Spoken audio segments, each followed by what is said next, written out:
So let's talk about a brief history of social media, a bit of a story behind it as to how we got to where we are now. So anybody remember this? If you do, you're very, very old indeed. 1978, this was very, very early computers. I mean, there's lots of words there, isn't there? Not much graphics. I remember going on a BBC computer, writing our school magazine in about I think it was about 87, so that's quite old compared to here. I imagine Ian was quite familiar with this sort of thing. If computers reach Liverpool,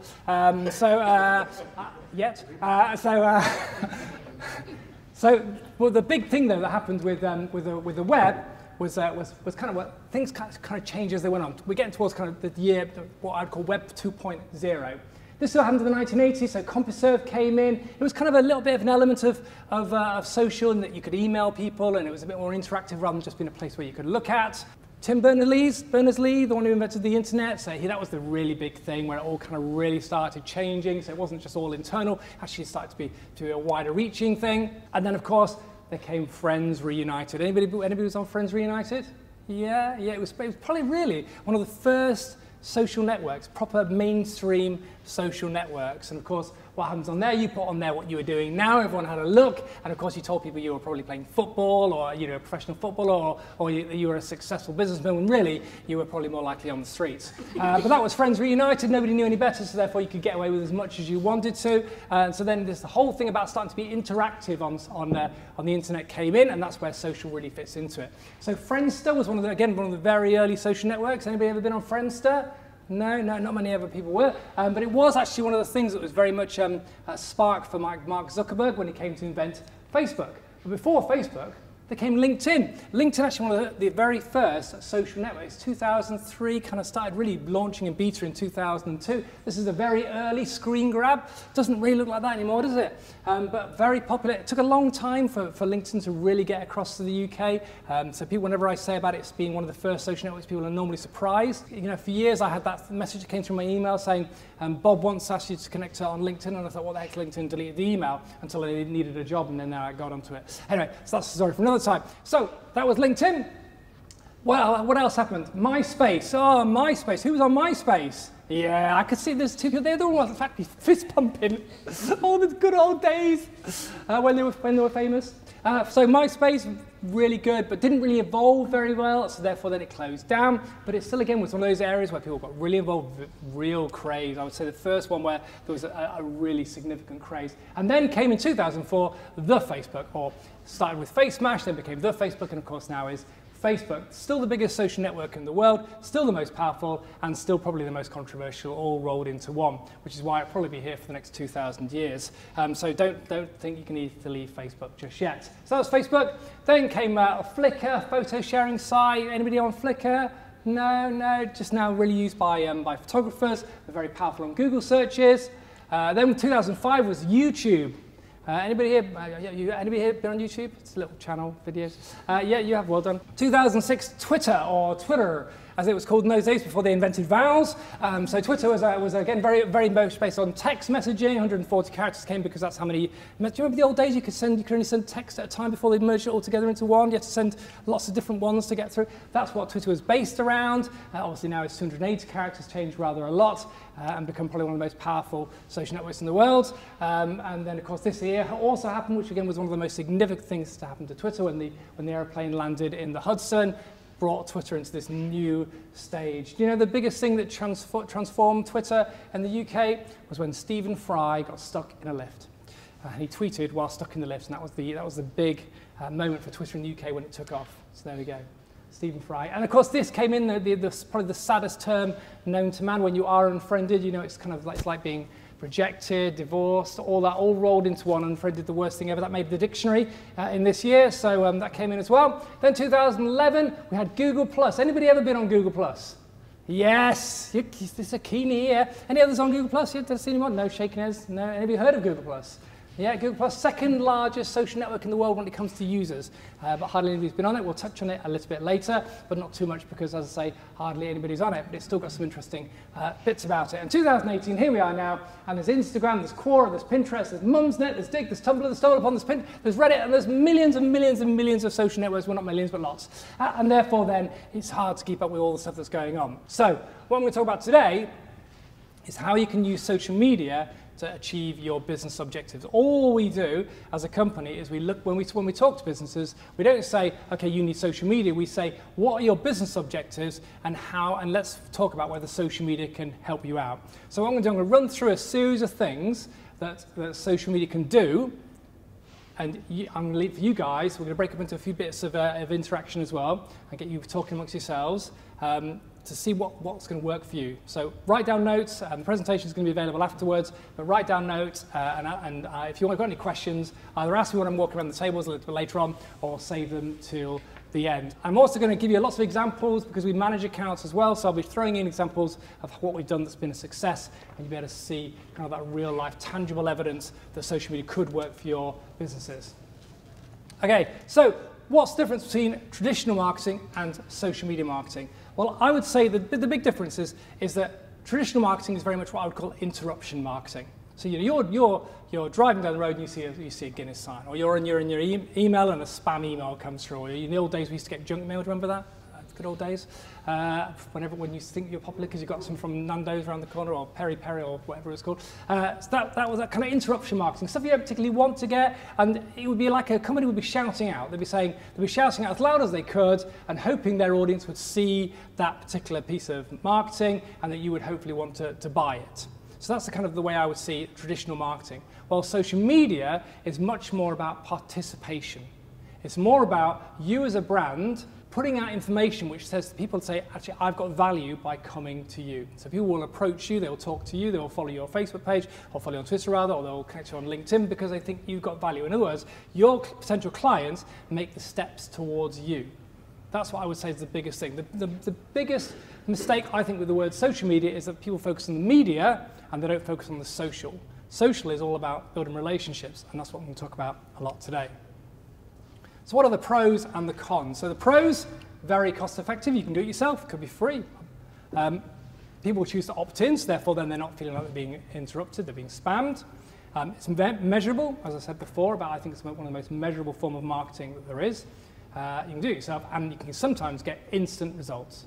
So we've run workshops where people have actually got business during the workshop itself.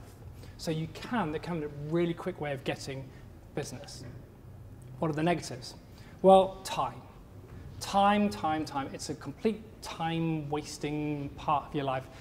When I wrote a blog many years ago, it's called "Why Facebook Can Ruin Your Sex Life," and it was all about my wife complaining that the last light she saw in the bedroom every night was from my iPhone.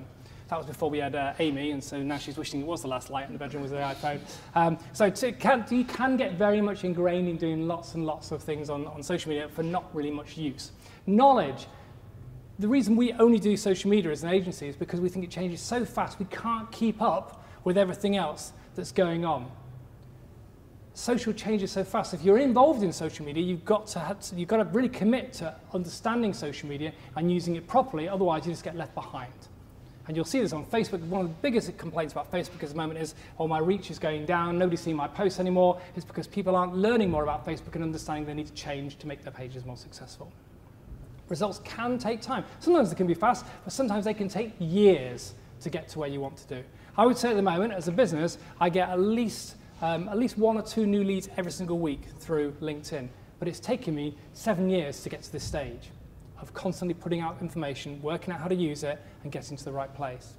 And if you outsource it, it can be expensive. So there's definitely pros and cons of social media. And I'm not going to say today that you need to go away and be on social media. You've got to work out whether it's right for you and right for your business.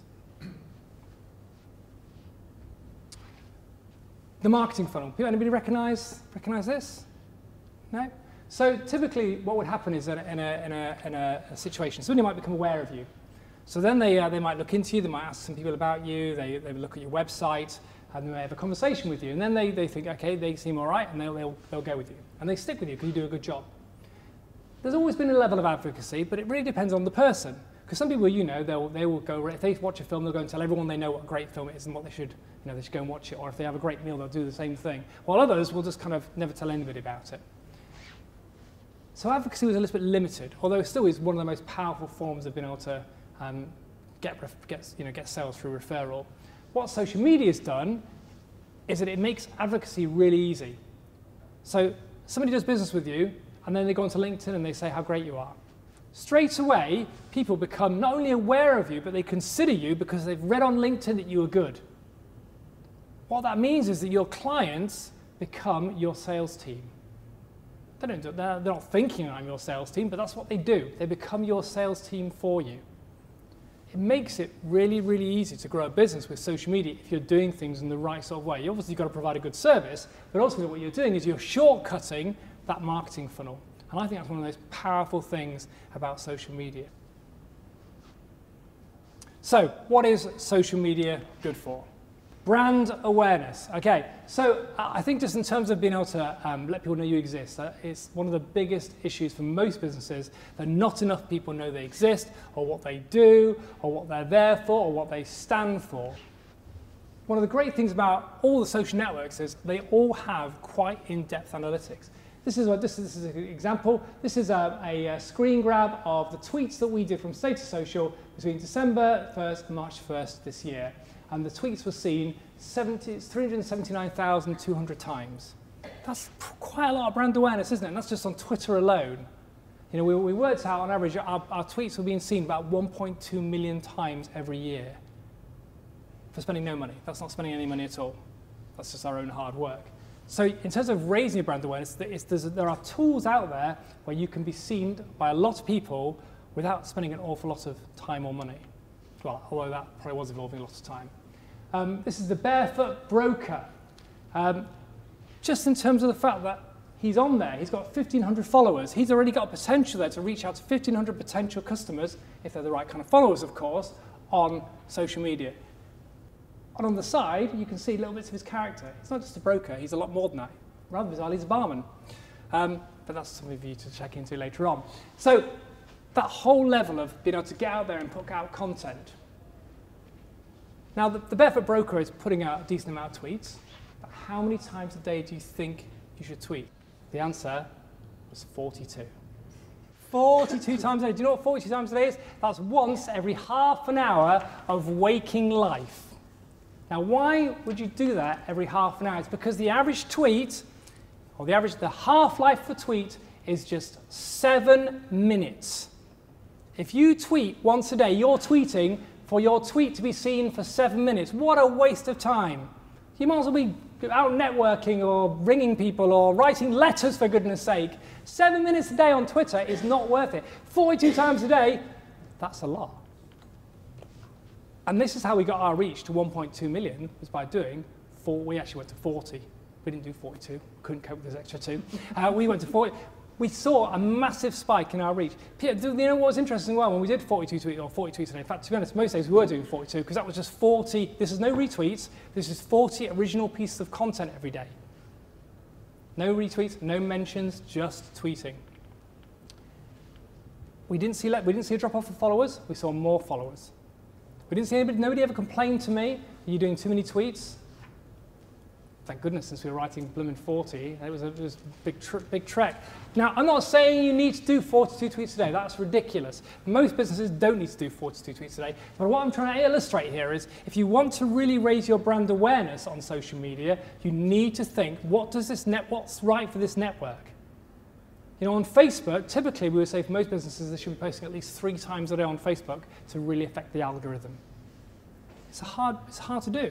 42 times a day on Twitter is hard to do. But if you've got a lot of content, a lot of things that are valuable to your clients, then it's doable. So, okay, what could you tweet about? Now, it's interesting looking at the Barefoot Broker. He's not tweeting about broking. That's not the word, is it? He's not tweeting about work. He's tweeting about his life, about going for a run, about all the different his hobbies. I think his granddad gets tweeted about at some stage. He doesn't tweet about work. What he's tweeting about is his personality. And do you know what? Something that I found very much that works very much in business, and I'm sure you guys have found the same, is that people buy from people. And if you're talking about yourself, and you're talking about things that are interesting, and you're having conversations with the people who are interested in the same things as you, then that's just as likely to get business as it is for you to be putting out messages about what you do. Now, I'm not saying you should never put out messages about what you do. You know, our own social media, we put out a combination of things about us, things about our services, things about the life of Status Social, and just odd bits of news that we might see around as well. But what's important is that every single piece of content we put out is been aimed at our target audience. It's not just some sort of random thing. Many years ago, I had an interview at 5 Live, and I went down to London, and I called the guy who was in charge of 5 Live at the time. I said, I'm in London at this news editors conference. Can I grab you to have a conversation about potential opportunities when you move to Salford? And he said, yes, I'll have a few minutes. I met him down there. He said, I've got 10 minutes. He said, what do you think of 5 Live? And I said, it's rubbish. I said, it's made by journalists for journalists. He said, I agree. When do you want to start? That was the entire interview. I then turned down the job because it didn't fit my work-life balance.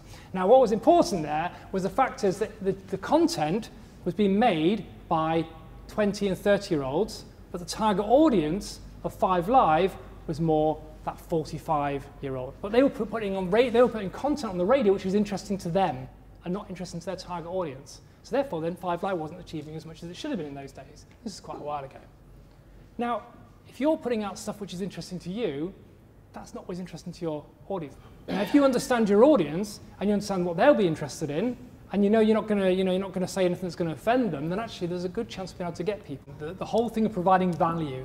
If you think for every tweet that you do, is there value in that tweet for our target audience? There's no right or wrong answers about what you put on Twitter. It's just about what your target audience is interested in, what you're comfortable with what's your tone of voice as an organization.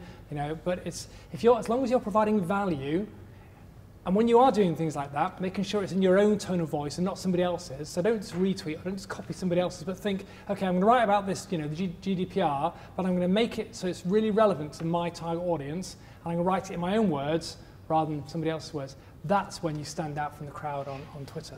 And I do think as a platform, in terms of brand awareness, Twitter is still one of the best ways for it in a business-to-business market.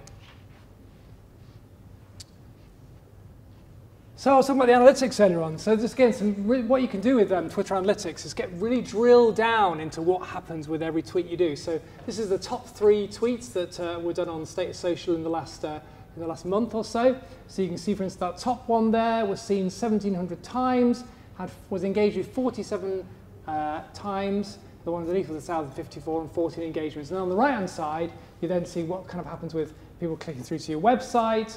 There's a glitch with Twitter at the moment, which means that it said we had no retweets, even though we did. So I don't know what's going on with that one. But the real analytics are on there. And what you can also do then is you can also download a spreadsheet off here, and it gives you even more detail of what all your tweets do. So what you're finding is, because people will often put out a tweet and say it's been a failure, nobody's retweeted it, nobody's liked it. When you click on here, you suddenly see a lot more engagement on it. You see what's happened, what the real activity has been behind a tweet, and then you know then what tweet is working, what tweet's not working, and then you know whether to repeat it again. The good news is that you don't need to repeat the wheel with inventing the wheel with Twitter. You can put out the same content again and again and again. Now, ideally, you would tweak it a little bit, but a lot of the time you can put out the same content, and you're obviously not going to put it on a run. I'm not going to say I'm behind this tractor, I'm behind this tractor, I'm behind this tractor, I'm behind this tractor. That would bore people to death. But if that piece of content could be the same content that could be repeated a week later, a week after that, a week after that, but worded in a slightly different way. Now, there are bad ways of doing Twitter, and Waitrose was very guilty of this. So Waitrose decided to do a kind of a competition, I'm not sure I'd call it a competition, a promotion, where they said, we would like you to tweet the words, I shop at Waitrose because, and then tag it Waitrose reasons. Now, unfortunately, what Waitrose didn't really realise was what Twitter was really about. And they were trying to position themselves, as the affordable supermarket, not just for middle-class people, which obviously we know Waitrose is. I mean, let's be honest, they say, don't they, if you have a Waitrose in your town, it increases house prices by about 56%. So we know what the real truth is of Waitrose, but they're trying to fool us all into thinking they're a bit like Aldi, except nicer. So this is what they did. They said, this is the kind of tweets that came back. I shop at Waitrose because Darling Harrods is just too much of a trek midweek. I shop at Waitrose because Clarissa's pony will just not eat Asda value straw. I shop at Waitrose because it makes me feel important, and I absolutely detest being surrounded by poor people. 57,000 uses of the hashtag Waitrose reasons in 24 hours. But what was interesting was that Waitrose had no idea how to handle it. So for hours and hours, there was nothing coming from the Waitrose account. And then they said, thank you for all the tweets. We've been reading them all. And then that was it. And then a few hours later, actually, they said, thank you for the tweets. We're laughing at a few of them, only a few. The managing director, he wasn't laughing, or whatever, chairman of the board, whatever it is. But it was all about a clear misunderstanding of Twitter. That we know that Twitter, it's been around a bit longer now since Waitrose reasons messed up, was that Twitter is not controllable. You have no control over what goes on Twitter. But I do have a lot of businesses who will say to me, particularly people maybe of an older generation, who will say, we're not going to go on social media because if we go on social media, people can have a go at us. And I say to them, they're already having a go at you. You've just no idea because you're not on Twitter. And then I do a search and we find all these people slagging them off. That's the reality, that if you're not on Twitter and you're not on social media, you don't know what's going on. So it's important to be on there and have an awareness of it, even if you're not particularly going to have be using it in an active way. This here is the new LinkedIn profile. It's been rolled out bit by bit by user. Anybody got this new one yet? Yeah, one person. Wow, that's good. So we've only actually, I've not even got it yet. My wife's got it and somebody else in the office has got it, so I'm gutted that I've not got it. I'm surely the most important one, but I don't get it, so I've had to take a screen grab from my wife's LinkedIn account. So this is the new one. So I'm going to talk about LinkedIn because I think LinkedIn is really powerful in terms of that whole thing of being able to raise your brand awareness. Because, again, people buy from people and they like to see content from you which expresses what you do. So first of all, the most important thing about LinkedIn is if it's going to be about brand awareness, you've got to make sure you've got a flipping good photo. Really important. People buy from people, I'm going to say it again, and they will look at that profile photo and they will decide whether they're going to buy from you based on that photo. I have seen some horrendous photos in our LinkedIn workshops. I saw a guy who was holding a giant pint. I saw one guy who had a giant bag of crisps in front of his face. I had one person had it was the soles of their feet. A bald-headed man had the picture of the top of his head. A girl was wearing a very low-cut dress, which, to be honest, there was no dress.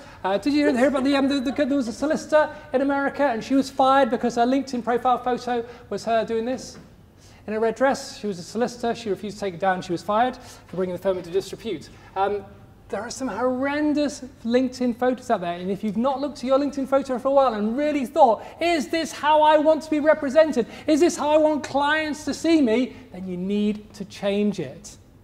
Really important. Really, really important. So that your cover photo, is that part of your brand awareness? Do people know when they look at that what you do? Or is it just some random thing? Or is it the generic LinkedIn one?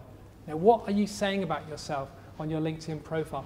Are all the details on there? Has it got your contact information? Can people actually contact you in the first place through it? Or does it have your Hotmail address? So that's that, making sure that's ready. Then it's also about your experience. What does it say on there? What does it say on your summary? What's it giving away about yourself? Does it actually say what you do? Or does it say at the top, I am a hard-working and conscientious individual who works well as part of a team or on my own? Great, I'll buy from you. That's rubbish. This is no longer a CV. If you're looking for a job, then fine. But if you're not looking for a job, then it should be about trying to get business.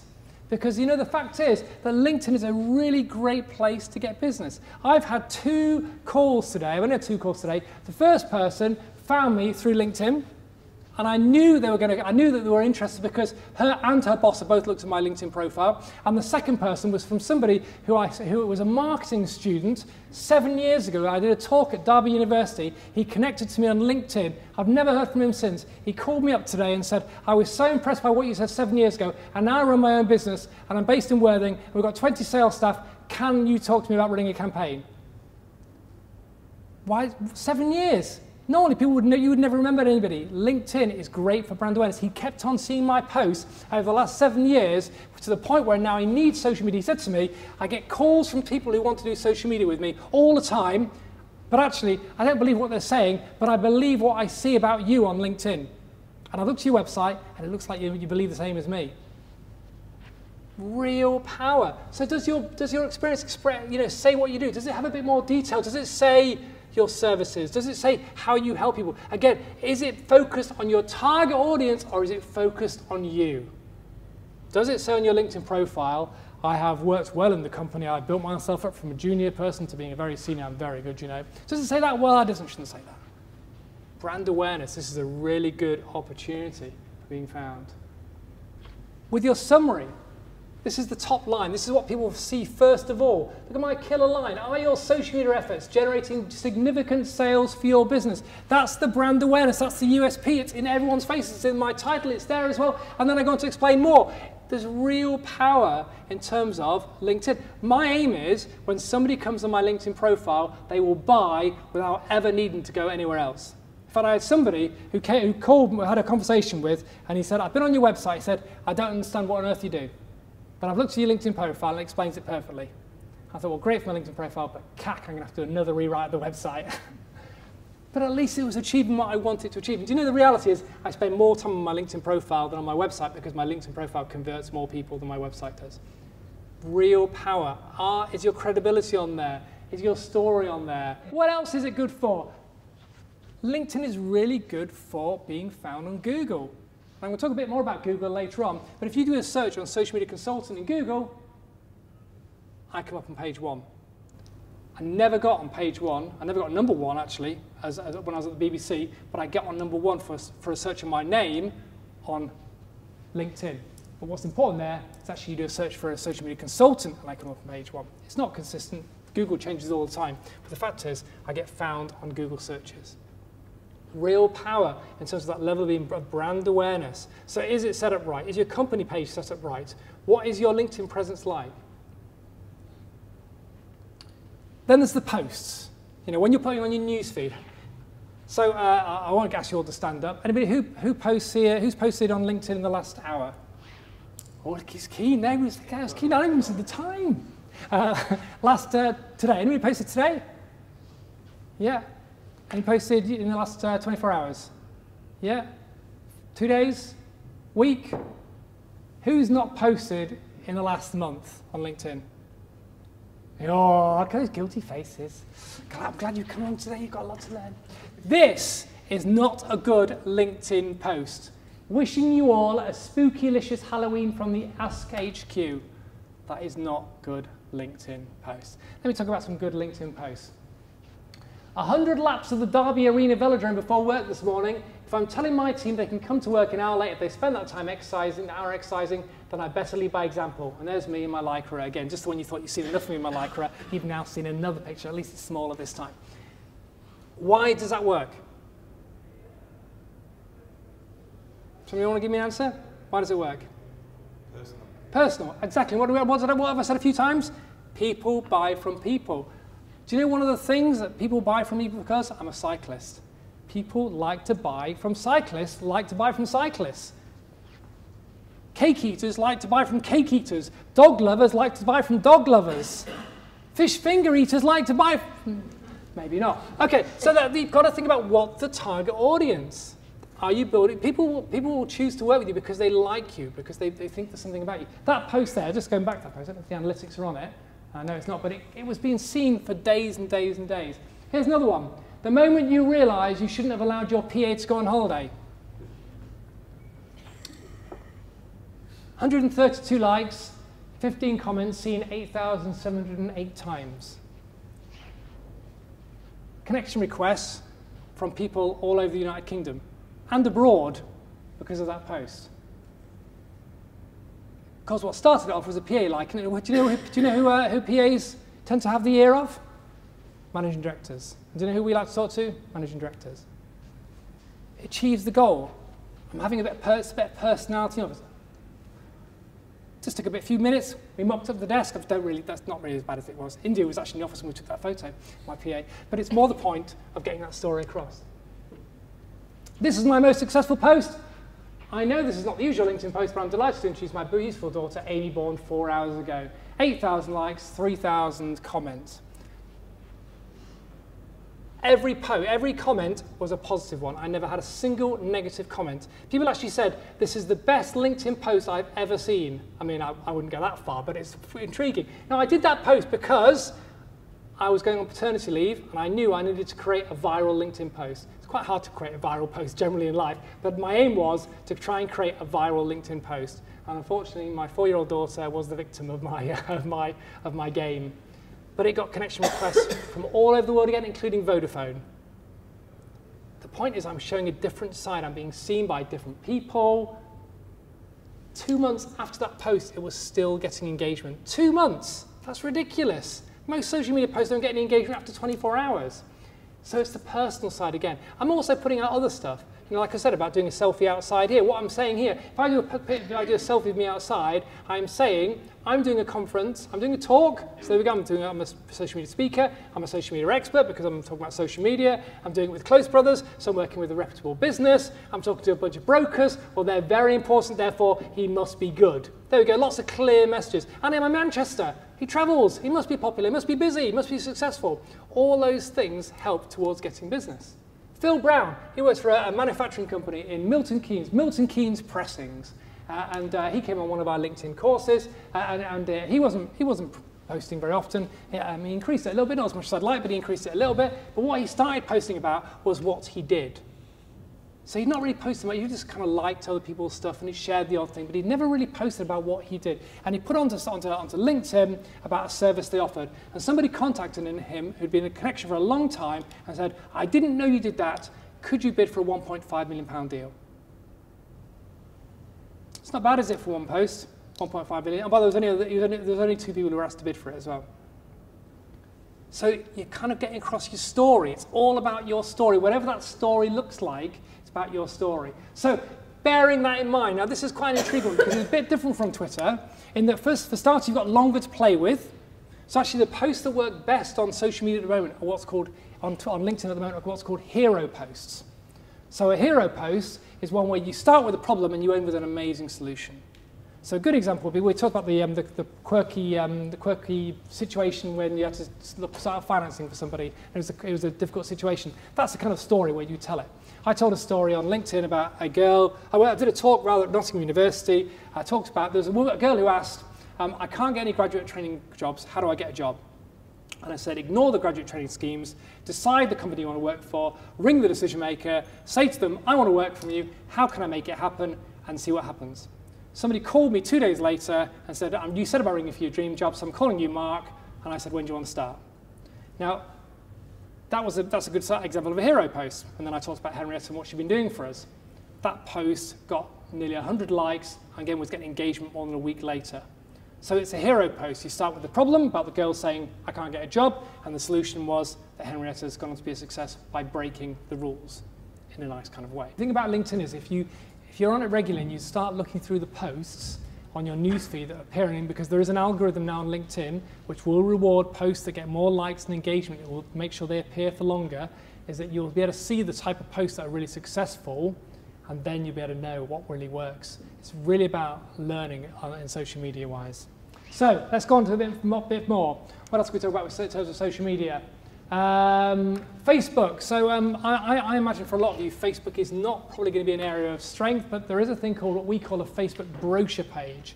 So now this is not something you'll be able to find on a Google search, it's a term we've made up ourselves. So a website brochure page is typically a website which has only one page, and it's just there as almost like a holding page.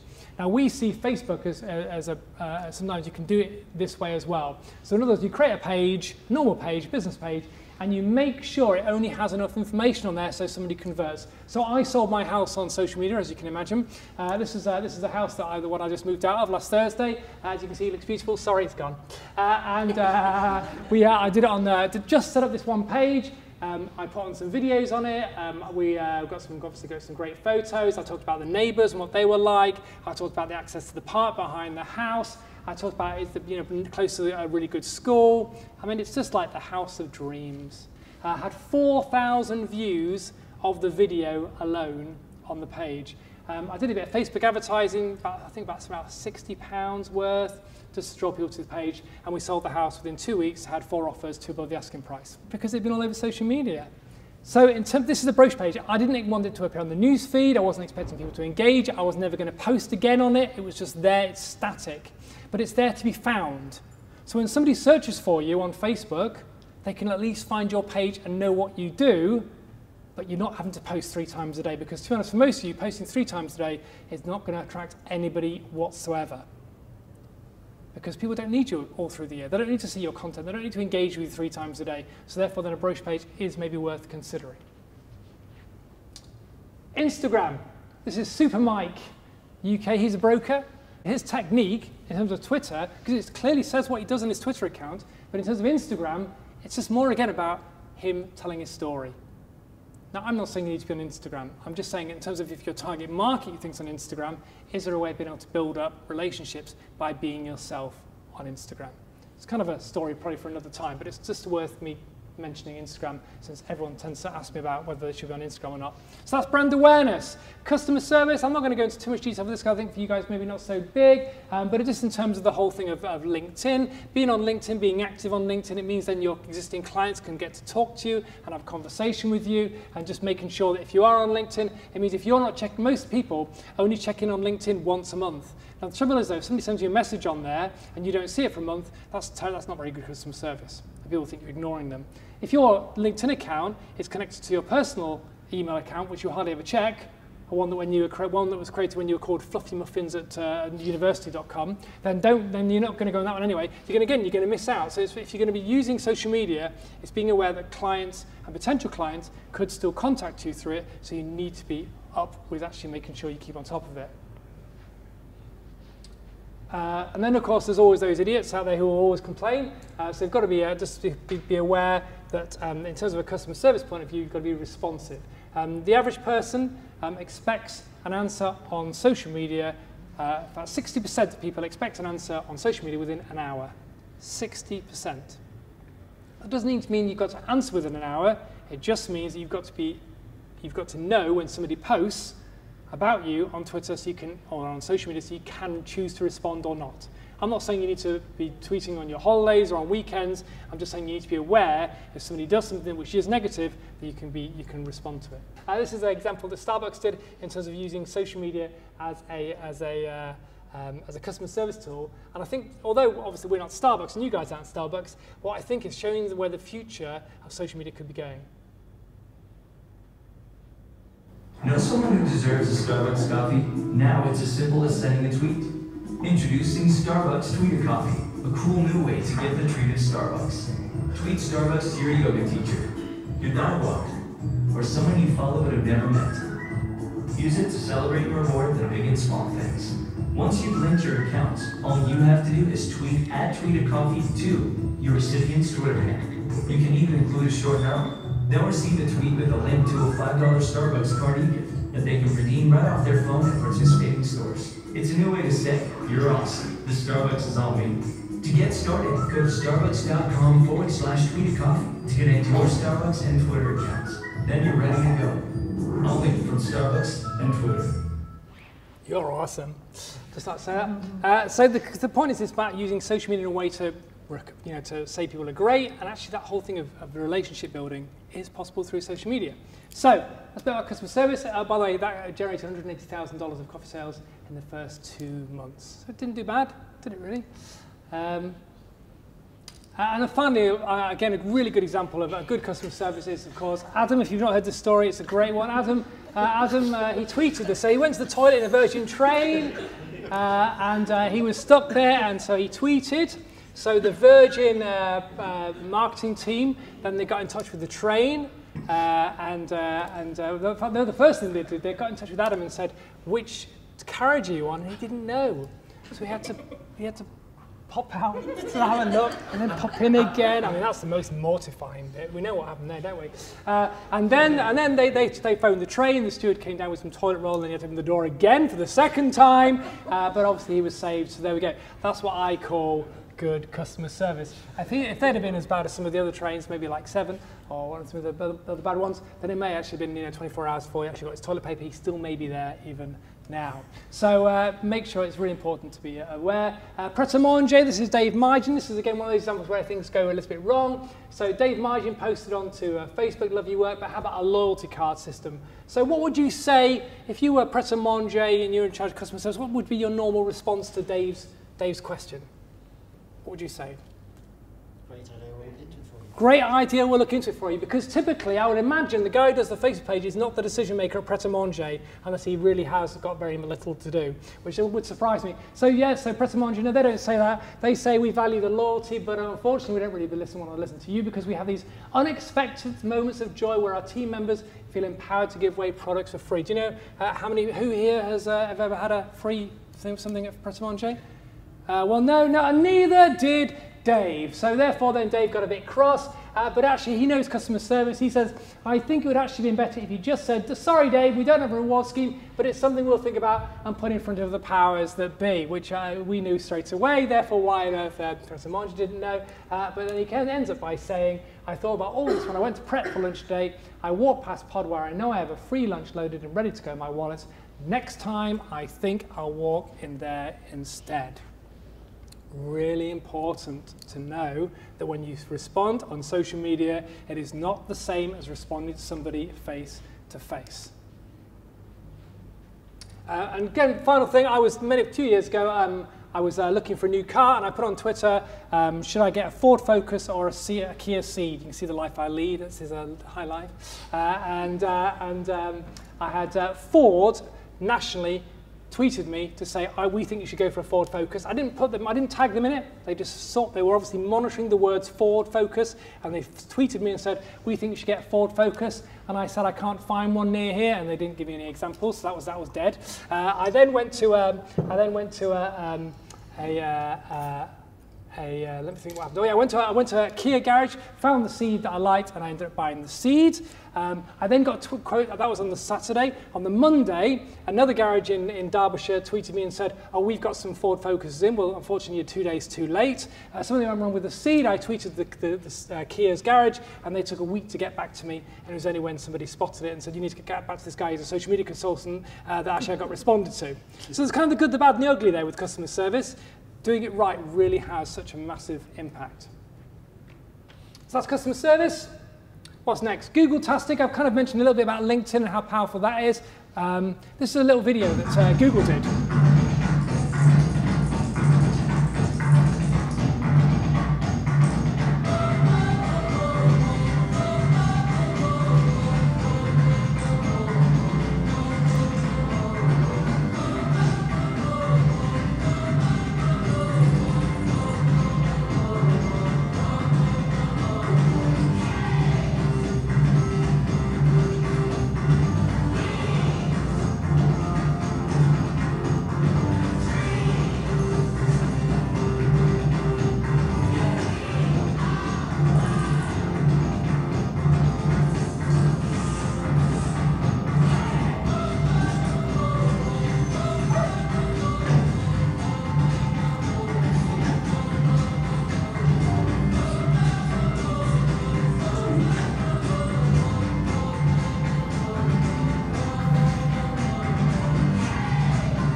This is an experiment that Google did that never quite reached over to the UK, but I think it really illustrates a really good point in the fact that Google want to show you search results which are most in line with what you're looking for. And so they know that if you did a Google search and you said a restaurant, I want to go to a restaurant, you're more likely to be influenced by restaurants your friends have been to than just by restaurants paying to get their posts higher up on Google searches. So that every single time you search on Google, the impact can be affected by what you're looking for. This is a good example, actually. I'm going to go back to Eurovision because there's nothing wrong with Eurovision. Did I say the final on Saturday? Clucking Israelis, worth watching. I should have just got on the video, shouldn't I? Just see, or maybe I'll act it out later. Right, so it was. This is again a few years ago, and this really talks about Google Plus. So a few years ago, it was the night before the Eurovision Song Contest, and I went on the BBC website, as I'm sure you guys were all on there preparing for your Eurovision parties, and I went on there to download the score sheet. But I realised to my horror that the BBC had blundered. Yes, they had all the countries' names and titles, and they had a score for song and a score for performance, but they didn't have a score for outfit. And I thought, gosh, my party is going to be ruined. And then I thought, hang on, so I thought, okay, I'll create my own Eurovision scorecard. It was about 10 o'clock at night, 10:30 at night. And using the amazing technology available to me at home on my Word, I then created this masterpiece here. And I thought, hang on, if I'm having this dilemma, there'll be millions around the world having the same dilemma as me. So what I thought I'd do, I'd post this onto our website. Spirit, and it's going to do social media, but I just thought I'd stick it on there. And I would then share this post called Eurovision Scorecard onto a Google Plus community for Eurovision fans. And then I put it onto Facebook and Twitter and therefore all over the place. Within 24 hours, we'd had 600 hits on this page. We were on page 1 in Google on the words Eurovision scorecard for our website and the Google Plus post itself. The page was the form was downloaded scores of times, and people tweeted showing themselves in their parties with our scorecards, including the buying manager from Thorntons. Why was that? It's because we posted something to a Google Plus community. That was my feeling, that in terms of what we were doing there, Google Plus, Google owns Google Plus, therefore then I still think that Google Plus has quite a significant impact on what you're doing on social media. In terms of its influence, it has diminished over time, but still, just that whole thing of using what's available to you, what's available on Google, has an impact on what you do. So here's one here. I did a search on broker Manchester, and the top 3 results came up were Manchester Moneyman, Mortgage Broker, Financial Brokers Limited, Hine Chartered Insurance Brokers. Now, why did they come up? Because you think, well, it can't be down for the star rating, because Financial Brokers only got 1 star out of 2 people. That's terrible, isn't it, really? But it could be that somehow I've got a connection. Maybe one of my connections has given it 1 star. Maybe someone I'm connected to on email, on Gmail, or on Google Plus, or maybe that's the reason why it's come up. Maybe it's because they set up the pages well in the first place that this information appears. So even though they've got a low star, that's why it's appeared. Maybe the reason why Manchester Moneyman has come top is because actually he has got 25 Google reviews and they're 4.7 stars.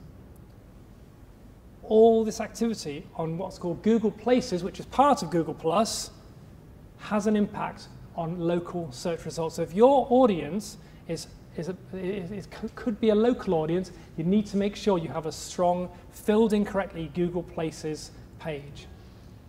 So if you're not sure you've got one, type in the name of your business into Google and see whether you get a little square alongside on the right-hand side, which has details of you and your website. And if it says, if this is your business, claim it, there's a good chance that nobody has claimed it, and therefore then it's just being generated automatically by Google. Real power again is Google Analytics. You can see down on the left-hand side there's a thing called social. You can look at network referrals. You can then see a real breakdown of where your traffic's come from, how long they're on the site for, how many pages they watch, and you can see from here, for instance, that even though Twitter gets the most traffic, in terms of the number of pages that people go onto, Facebook has much more impact. So people come from Facebook, even though we're mostly B2B, people come from Facebook and are interested in spending more time with us. And then if I look down, you can see some other pages there. You can see that Pinterest generates even more. The average Pinterest user is on our website for nearly 4 minutes. Why is that? The analytics are there, having an impact on Google. Talking of Pinterest, Pinterest is very powerful in terms of Google. I'm not saying you need to be on Pinterest, but there are some very successful businesses who are B2B businesses who have done well through Pinterest just by putting on things that are interested to their clients. So if you are focusing on agriculture, you could do a Pinterest board all about things that are of value to farmers. And then you might also mention on there the offering you have. If people search for it on Google and that Pinterest board comes up high, then there's a potential. And I'm just going to tell a story. Many years ago, we had a feature on our Facebook page. It was called the Gratuitous Cake Shot of the Week, and I needed a picture of a cake for our page. And I went into Google and I typed in cake porn. I know it's wrong. The #1 answer on the word for cake porn was a Pinterest board full of great pictures of cake. Why? And I can tell you now, cake porn is very competitive. It's because it had a number at the top, not because I know any more than that. But a Pinterest board came up as #1 because Google likes social networks and they're more likely to appear higher in search results. Blogging. Blogging can get you really high. This is one I wrote many years ago called 10 Things to Do in Cleethorpes When It's Raining. 80,000 hits this had because people typed into Google, what can I do in Cleethorpes when it's raining? What are you writing blogs about? What are the titles of your blogs? Are they things that are being found on Google? So that's Google-tastic. Experts.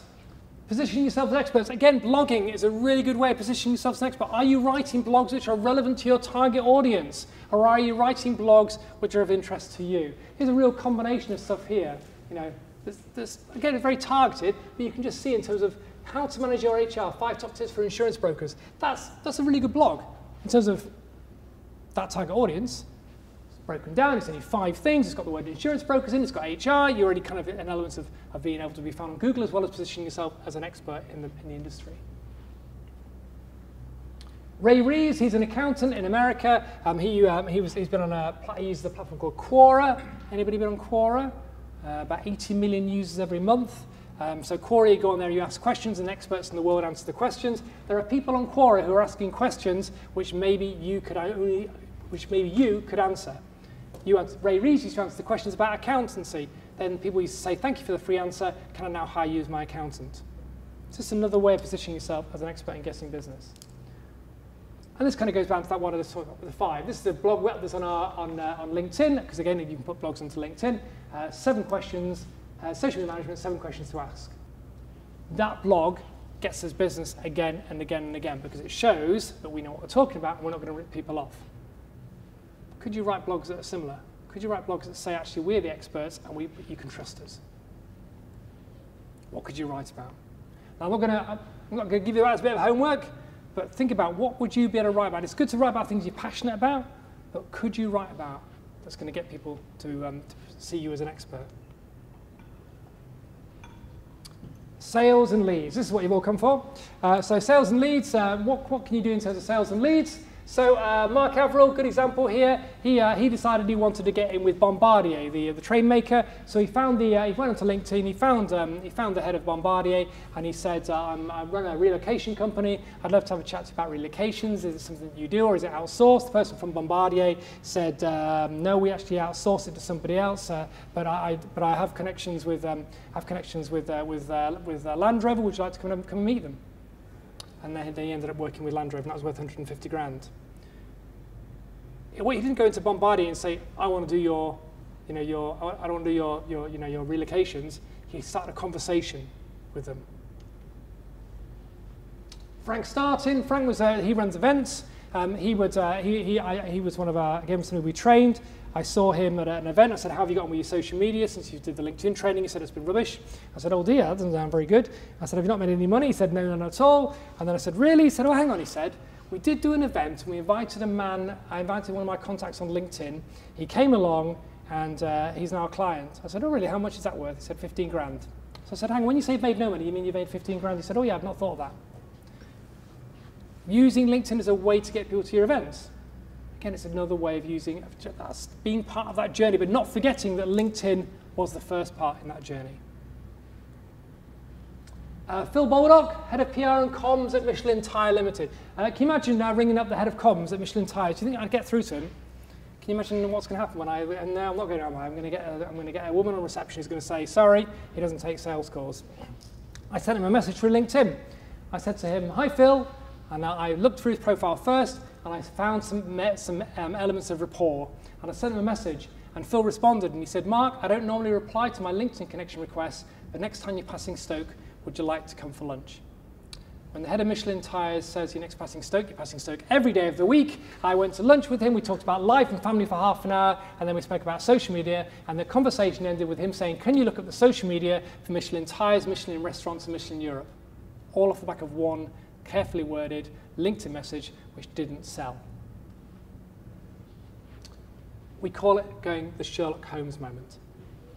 So what is the Sherlock Holmes moment? The Sherlock Holmes moment is looking through somebody's profile. So here's what I just found randomly on LinkedIn. We're going through somebody's LinkedIn profile and trying to work out as much as you can about somebody to be able to then send a connection request which can build rapport. So this is Louise Smith, I think it's pronounced, senior marketing, all close brothers. What a coincidence. So I went through Louise's profile to try and find out as much about Louise as possible. So this is what I discovered. So she's been at Close Brothers since May 2013, kind of usual stuff, worked in marketing in the law firm, went to Business Link, went to Whitby High School, considers herself creative and versatile, former colleague of Alan Jeffcoat, knows Richard Appleby from Biz Loans for You, who I also know, goes to our exhibits at the Mac Show, has a keen interest in Twitter, she likes a party and went on holiday to Malaga this year. Does it say all that on a LinkedIn profile? No, it doesn't. Some things I can deduce by what she's wearing, how she sets her profile out, what she does. I mean, I knew about Malaga. She mentioned it on the phone the other day. But there is loads of real detail in there. So what I'd like you to do, again, is think about who is the person that you would most like to work with. Go and look at their LinkedIn profile and try and work out as much about them as you possibly can from their profile. You can often tell whether somebody is traditional, whether somebody is open, whether somebody is looking for new ideas, whether somebody's a team person. There's so much information that can be gleaned from somebody's profile. One of the things that we were looking at was the fact that if I was working with a business coach, and he was training people in team leadership. And I said, what we need to work out with the LinkedIn profile is whether this person who you want to get in with is interested in developing his team. We thought, okay, how can we do that? Well, one of the things we could do is we could look at the posts that people do. So we did a search for we found a blog post, and it was all about how to improve your team. And then we did a search on LinkedIn for every single person on LinkedIn who had posted that blog post. Now, the people who post that blog post, if any of them were in a position of authority, it means they're interested in developing their team. Otherwise, why would they bother posting a blog post? So straight away, we knew we had people of a certain type. I could have gone through Louise's posts and found out even more about her if she posted anything. If she does, don't know whether you did or not. Louise, you should be posting. Should be posting. Real detail in there. So, by the way, the reason why I got the conversation with Michelin was because I found out he went to the same school as me 10 years earlier. We'd never met each other. And when we got the conversation, he actually lived around the corner from me. Just a simple thing. Do you know what? Grimsby Town can lead to success. You don't have to be a Liverpool supporter to lead to success. This is Smith & Derby. So Smith & Derby are a clockmakers. They're one of the world's oldest clockmakers. Smith & Derby wanted to get in with clockmakers in London. Now, let me start again. They wanted to get in with architects in London. Now, the trouble is with architects. Anybody here know any architects? Yeah. Well, how would you describe an architect? Typical architect. More precise. Precise. Yeah. Anything else? Boring. Yeah. Anything else? The common thing I get is they think of themselves more highly than they ought to. So you can imagine when you've got a clockmaker from Derby trying to get in touch with an architect from London, you've got three issues. You've got the fact that architects don't want to talk to clockmakers because they don't really understand why clocks should even be in designs, which is rather bizarre. They'll make this amazing clock, then they'll stick an IKEA clock in the corner. They don't want to talk to manufacturers because they're a bit dirty and they're not like architects. And they don't want to speak to anybody from Derby because why would you? So therefore, then Smith & Derby, we were in a bit difficult position. So what we did, we took over their Twitter account and we started engaging with the personal accounts of top architects in London and building relationships up. And there's an example of one. This is one we had a conversation over time, and then we built up a relationship, and then we sent him a blog and asked him for his opinion, which then he responded, and there was an opportunity there. This is another one.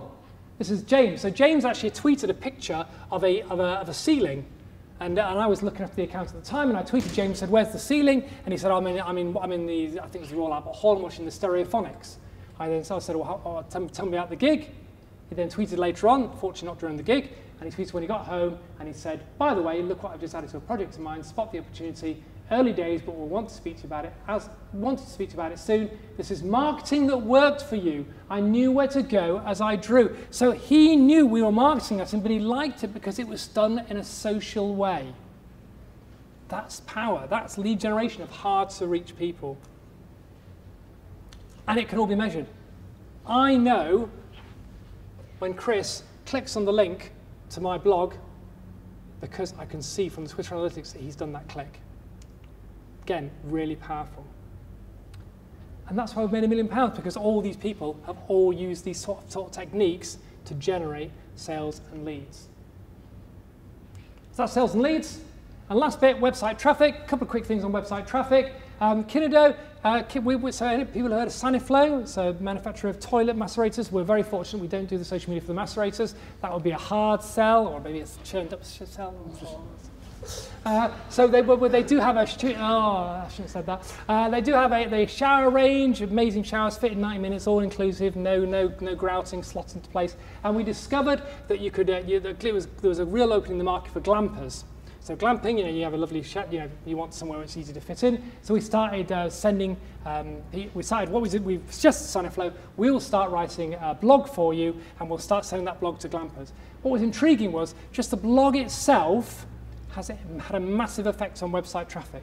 So they used to get between 4 and 5 leads a month on their website.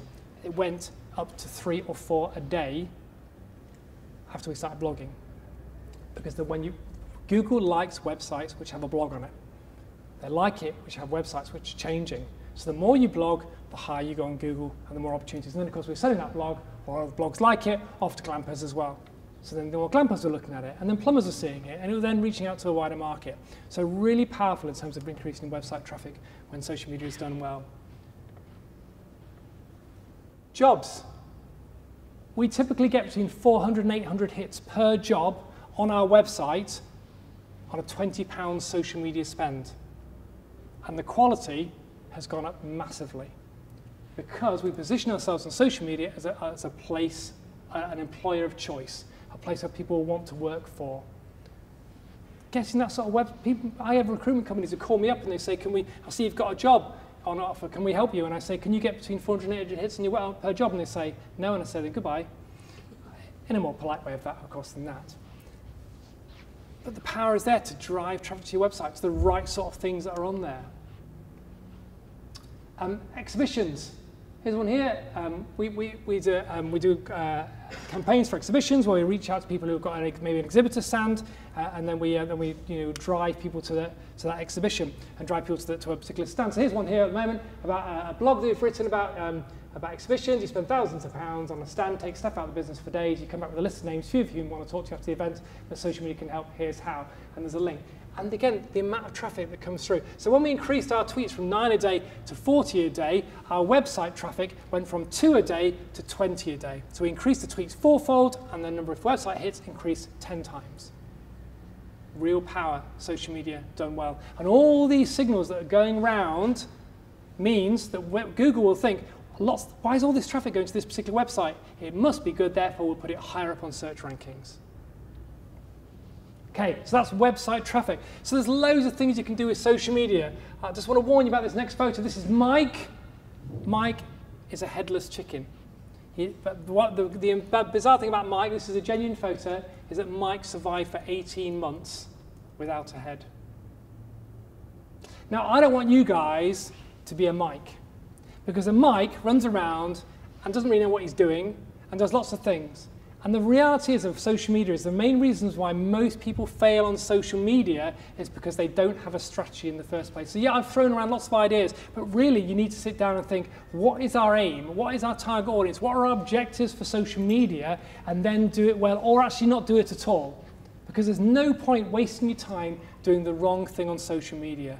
It's got to be done well. Just like you do everything else in your job well, don't do social media badly, because all it does is reflect badly on you, waste your time, and it's a complete waste of effort. So think about, what is my strategy before you really get involved in social media? And they are the reasons why you should be really, really excited about social media. Thank you for having me today.